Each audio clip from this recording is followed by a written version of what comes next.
সাভারে কর্নেল পরিচয়ে প্রতারণা করার সময় এক প্রতারককে গ্রেপ্তার করেছে পুলিশ। বিস্তারিত দেখুন রিপোর্টে। বিভিন্ন জায়গায় হুমকি ধামকি দিত যে আমি কর্নেল। বাংলাদেশ সেনাবাহিনী কর্নেল পরিচয়ে বিভিন্ন তদবিরের কথা বলে সাধারণ মানুষের সাথে প্রতারণা করে হাতিয়ে নিত লক্ষ লক্ষ টাকা। এক প্রতারককে গ্রেপ্তার করেছে সাভার মডেল থানা পুলিশ। শনিবার বিকেলে সাভারের পাকিজা গার্মেন্টসের সামনে থেকে AKM আমিনুর রহমান নামে এক মেজর প্রতারককে গ্রেপ্তার করা হয়। এ সময় তার কাছ থেকে সেনাবাহিনীর পোশাক, বেজ, ওয়াকিটকি সহ অন্যান্য সরঞ্জাম উদ্ধার করা হয়। তিনি একাধিক মানুষের সাথে মামলা বাণিজ্য ও তদবিরের কথা বলে প্রতারণা করছে বলে জানান পুলিশ।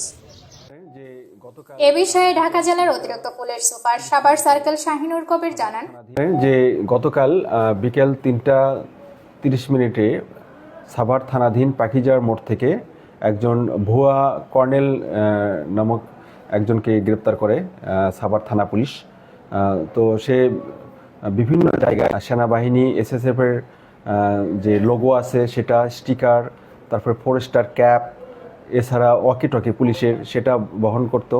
সে বিভিন্ন জায়গায় হুমকি ধামকি দিত যে আমি কর্নেল, আমি তোমাদের এই মামলাটা নিয়ে দেখতেছি, অথবা তোমাদের এই যে এর সাথে এই রকম দ্বন্দ্ব আছে, আমি এখনই সেনাবাহিনী পাঠিয়ে আমি তোমাদেরকে ধরে নিয়ে আসবো, এই নিয়ে আসার কথা বলে তাদেরকে হুমকি ধামকি দিয়ে বিভিন্ন জায়গায় প্রতারণা করে।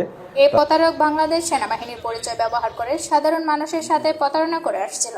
গোপন সংবাদের ভিত্তিতে শনিবার বিকেলে পাকিজা গার্মেন্টসের সামনে থেকে তাকে গ্রেফতার করা হয়।